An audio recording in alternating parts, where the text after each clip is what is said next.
이렇게 간밤에 있었던 세 가지 소식들 함께 체크해봤는데요. 이제는 시장 상황 어땠는지 한번 살펴보겠습니다. 김민아 앵커 간밤에 시장 분위기 전해주세요. 네, 유럽 증시가 결국에는 상승 마감했지만 아직까지는 안도하기는 이른 그런 모습입니다. 우선은 미국 증시보다도 유럽 증시가 더 빠르게 마감을 했기 때문에 앞으로는 더 지켜봐야 한다는 건데요. 유럽 증시가 이렇게 상승 마감을 한 데에는 은행주들의 호실적이 원인이 됐습니다. 유럽 증시는 이 BNP 파리바 그리고 유니크레딧 등 주요 은행권이 1분기 호실적을 발표를 했기 때문에 결국에는 상승한 채로 장을 마쳤는데요. 소폭으로 상승을 했습니다. 우선 범유럽 지수인 스톡스 50 지수, 유로스톡스 50 지수 보시면 0.36%로 소폭 올랐고요. 4,310포인트 선에서 장을 마쳤습니다. 미국 증시보다 더 먼저 마감을 했기 때문에 제롬 파월 연준 의장의 발언이 또 추후에 어떻게 반영이 될지도 관전해 볼 포인트입니다. 네, 이어서 원유 선물 가격 흐름 살펴보겠습니다. 네, 국제 유가는 이번에도 큰 폭으로 하락했습니다. 급락을 했는데요. 4% 넘게 하락했고요. 5% 가까이 되는 하락세를 나타냈습니다. 결국에는 70달러 선까지 이탈을 하면서 68.13달러에 장을 마치는 모습이었는데요. 계속해서 이 원유 수요에 대한 우려감이 반영이 되면서 이렇게 가격까지도 하락하는 모습이 나타나고 있습니다. 중앙은행들의 계속된 긴축 움직임 그리고 글로벌 원유 수요에 대한 우려감이 이렇게 4% 넘게 하락세를 연출을 하게 된 건데요. 미국의 원유 재고는 또다시 감소를 했지만 휘발유 재고가 늘어나면서 이 유가에 하락 압력을 가했다는 분석도 나오고 있습니다. 네, 이렇게 원유 선물 가격 흐름까지 살펴드렸습니다. 이어서 미국 증시 마감 상황 SH인베스트먼트 김선영 연구원 연결해 보겠습니다. 안녕하세요. 네, 안녕하십니까. 네, 미국 증시 상황 어떻게 마감했을까요? 예, FOMC의 금리 결정을 앞두고 오전 중 소폭 상승하던 오늘 뉴욕 증시는 시장 예상대로 25베이시스 포인트의 인상 발표 후 하락으로 반전되면서 거래를 마쳤으며 다우지수가 0.8%, S&P 500은 0.7, 나스닥은 0.5%의 약세로 거래를 마쳤습니다. 이로써 미국의 기준금리는 제로 수준에서 2007년 이후 16년 만에 최고 수준인 5에서 5.25%까지 상승한 상황인데요. 이번 FOMC를 통해 연준의 스탠스가 기대보다 매파적이었던 것으로 해석된 점이 오늘 투자 심리에 부정적으로 반영됐습니다.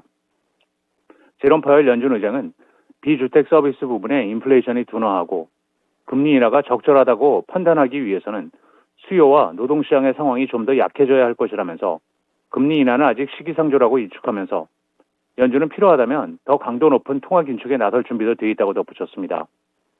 오늘 업종별로는 바이오, 제약을 비롯한 헬스케어, 주택건설이 소폭 상승했던 반면 국제 유가에 5% 가까운 급락이 이어지면서 에너지 업종이 하락한 것을 비롯해 소매, 기초소재, 부동산, 금융업이 하락했고 벤치마크인 10년 만기 국채금리는 전일 대비 하락한 3.403%, 달러 인덱스는 0.4% 하락했던 반면 시장의 공포지수인 변동성 지수 VIX는 4% 넘는 상승세를 보였습니다. 오늘 특징 종목들을 보면 아시아 지역 매출 급감을 이유로 연간 전망을 대폭 하향 제시한 화장품 업체 에스텔로더의 주가가 17%가 폭락한 202달러 70센트의 거래를 마쳤으며 반면 증권사 BOV가 최근에 주가 급락이 과했다면서 투자 의견을 중립에서 매수로 높인 데 따라 교육 관련 소프트웨어 업체 피어슨 PLC의 주가는 10.8%가 상승한 10달러 39센트의 거래를 마쳤으며 개발 중인 난소암 치료제가 임상실험에서 높은 효능을 보였다고 공시한 메사추세츠주 소재 소형 바이오 업체 이뮤노젠 잉크의 주가는 135%가 폭등한 12달러 26센트 거래를 마쳤습니다. 민간 고용 정보 업체인 ADP사의 고용 보고서에 따르면 지난 4월 미국의 민간 부분 고용이 29만 6천 건이 증가해 시장의 전망치였던 13만 3천 건을 대폭 상회하면서 전월의 증가폭을 2배 이상 기록하며 지난해 7월 이후 최대였다는 소식이 오히려 고용시장 둔화를 기대하던 금융시장에는 악재로 반영이 된 하루였습니다. 부문별로는 레저와 접객업에서 15만 4천 개의 일자리가 늘어 최대 증가폭을 기록했으며 교육과 의료 서비스에서는 6만 9천 개, 건설업에서 5만 3천 개의 일자리가 증가했던 반면 최근 중소지역 은행들의 파단 사태로 인해 금융업의 일자리는 6만 2천 개가 감소한 것으로 나타나고 있습니다. 하지만 임금 상승률은 전년 동월 대비 6.7% 하락세를 보인 것으로 나타났는데요. 반면 회사를 옮긴 이들의 임금은 13.2% 올랐지만 이것은 2021년 11월 이후 최소폭이었습니다.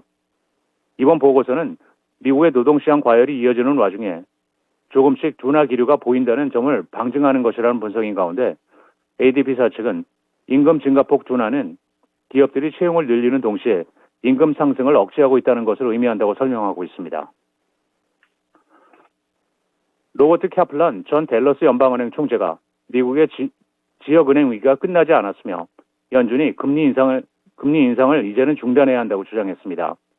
실리콘밸리 뱅크, 시그너처 뱅크에 이어 퍼스트 리퍼블릭 뱅크가 연이어 파산한 가운데 캐플란은 이들 은행 주식들은 미국 국채에 대한 과잉 투자 때문에 파산했지만 훨씬 더 심각할 수 있는 신용 경색에 따른 문제는 아직 전개되지 않았다고 지적하면서 벅셔 헤드웨이의 부회장인 찰리 망거 역시 파이낸셜 타임스의 인터뷰를 통해 상업용 부동산 위기가 터질 가능성이 높다고 지적한 점을 말하고 있는데요. 미국 은행들이 상업용 부동산에 대한 부실 대출이 많아 미국 은행에 더 큰 위기가 될 수 있다고 지적을 하고 있는 가운데 그는 현재 금리 수준을 당분간 유지하는 것이 중요하다면서 25에서 50 베이시스 포인트를 더 올리고 나서 그 후 다시 인하하는 위험을 감수하는 것보다는 차라리 올리지 않는 게 낫다면서 미국이 인플레이션에 대처하기 위해서는 연준의 권한 밖의 조치와 재정 긴축이 필요하다고 다시 한번 강조했습니다. 알츠하이머 치료제의 3상 임상 실험에서 긍정적인 결과를 발표한 대형 제약사 일라이 릴리의 주가가 오늘 6.7%가 급등해 431달러 30센트의 거래를 마쳤습니다.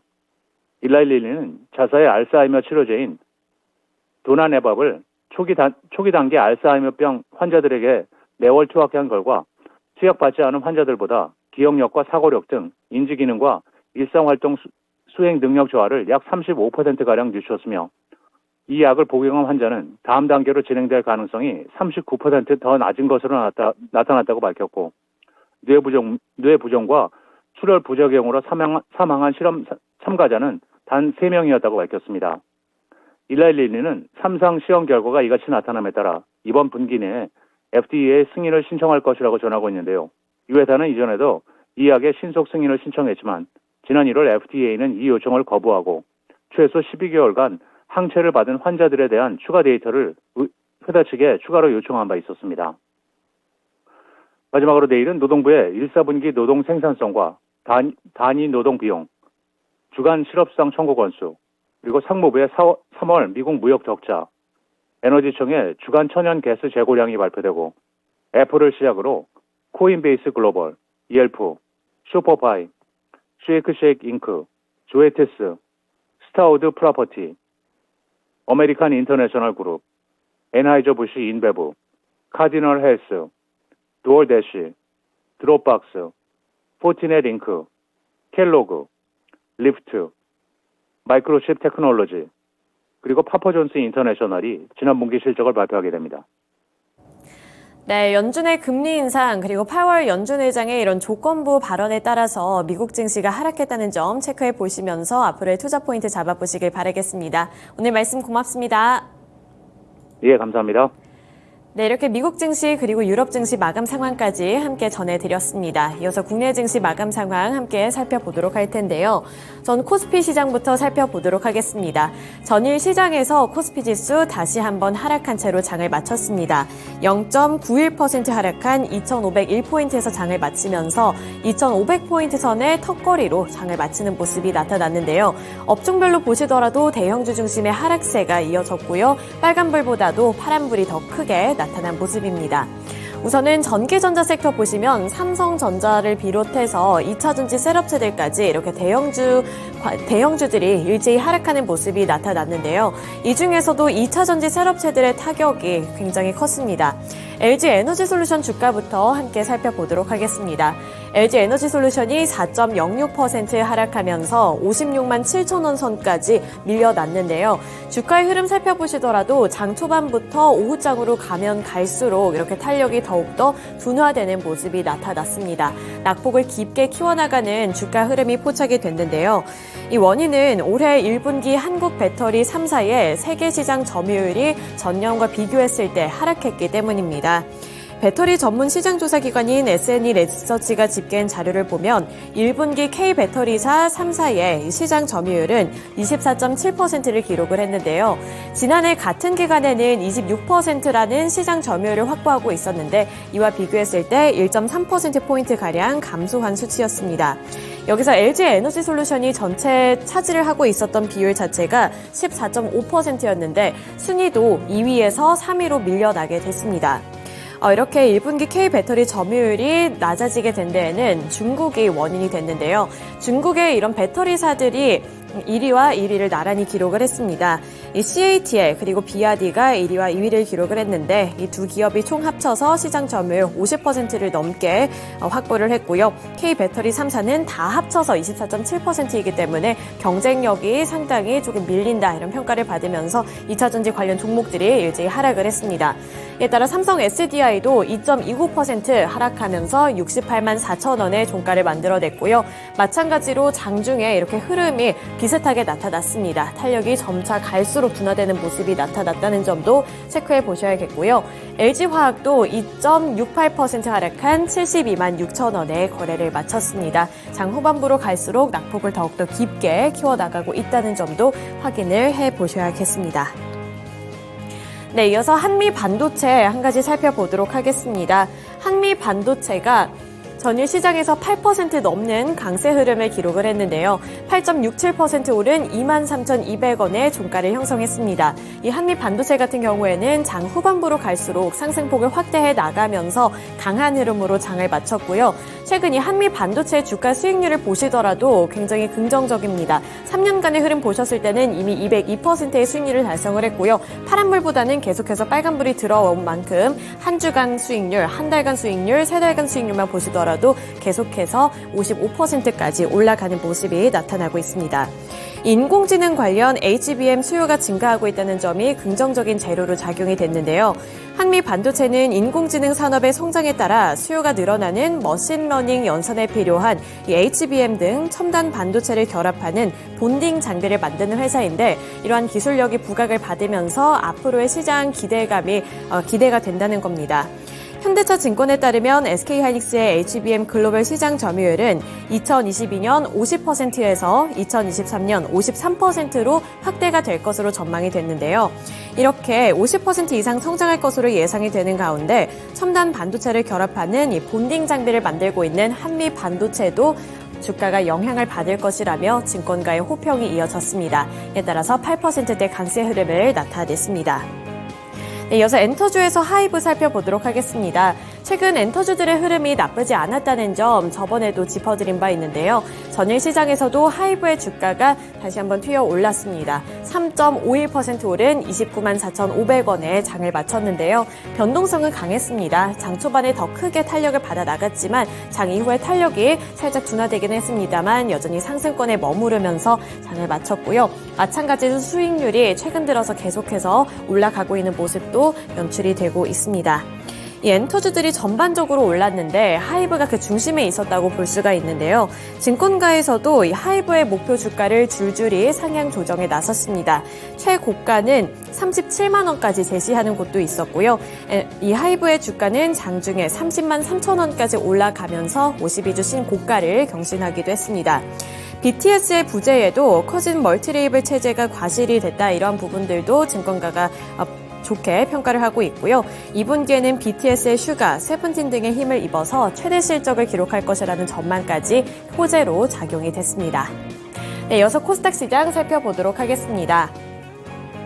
코스닥 지수 마찬가지로 약세로 장을 마쳤습니다. 이번에도 1% 넘게 하락을 하면서 결국에는 843포인트에서 장을 마쳤는데요. 1.45% 밀려난 수준이었습니다.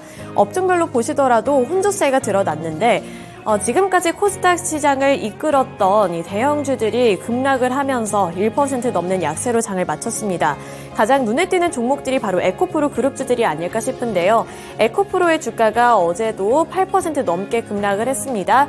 8.73% 하락한 66만 9천 원 선에 장을 마치면서 70만 원 선을 다시 한번 내어주는 모습을 나타냈고요. 장 후반부로 갈수록 마찬가지로 투자자들의 매도 물량이 나타나면서 주가가 탄력을 잃어나갔습니다. 또 에코프로비엠이 6.55% 하락한 24만 9,500원에 거래를 마쳤습니다. 에코프로 그룹주들이 이렇게 급락을 한 데에는 매도 리포트가 또 한 번 나왔기 때문인데요. 그 전에는 에코프로를 향한 첫 매도 리포트가 나왔는데 이번에는 처음으로 에코프로비엠을 향한 매도 리포트가 나왔습니다. 앞서 지주사인 에코프로에 대한 매도 보고서가 나온 적은 있지만 지금까지 에코프로비엠을 매도하라는 리포트는 나온 적이 없었기 때문에 이러한 부분들이 투자자들의 심리를 흔들었다고 볼 수가 있습니다. 유진투자증권연구원은 2030년까지 에코프로비엠의 성장이 예상대로 진행된다는 가정하에 20만 원 이상의 주가는 고평가라고 평가를 한다고 분석을 했는데요.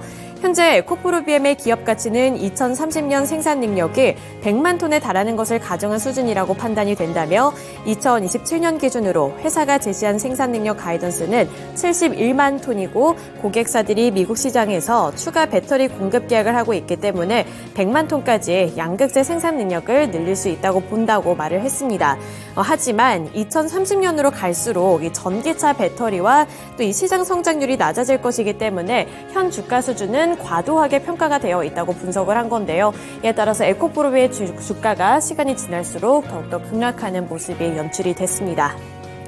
네, 이어서 카카오뱅크가 아니라 코스닥 시장에서는 엔터주들 살펴보도록 할 텐데요. 앞서서 하이브와 관련해서 엔터주들을 향한 투자 심리가 개선되었다는 점 짚어드렸습니다. 따라서 이렇게 코스닥 시장에서도 엔터주들이 또 한 번 올라가는 모습이 나타났는데요. 그렇다고 해서 다 오른 것은 아니고요. 이 중에서 YG 엔터테인먼트가 큰 폭으로 올랐습니다.